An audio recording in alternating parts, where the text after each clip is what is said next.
AI tools automation వల్ల not because of performance కాదు, AI is cheaper and faster కాబట్టి 2 కోట్ల జాబ్స్ డేటా ఎంట్రీ దగ్గర నుంచి బీపీఓ దగ్గర నుంచి కస్టమర్ కేర్, మార్కెటింగ్ జూనియర్స్ ఇలా ఇందులో పనిచేసే వాళ్ళ అందరూ బాగా ఎఫెక్ట్ అయ్యారు.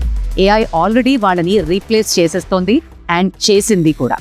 నాగ్పూర్లో ట్రాఫిక్ లైట్స్ని ఏఐ కంట్రోల్ చేస్తుంది. రియల్ టైంలో అడ్జస్ట్ చేసి ట్రావెల్ టైం 50% తగ్గించేస్తుంది. సూపర్ కదా. బట్ అలా చూసుకుంటూ పోతే మరి ట్రాఫిక్ మేనేజ్ చేసే వాళ్ళ జాబ్స్ పరిస్థితి ఏంటి? అమెజాన్ హ్యూమనాయిడ్ డెలివరీ రోబోట్స్ని ఇండియాలో టెస్ట్ చేస్తోంది. అంటే డెలివరీ జాబ్స్ కూడా రిస్క్లో ఉన్నాయి అన్నమాటే కదా.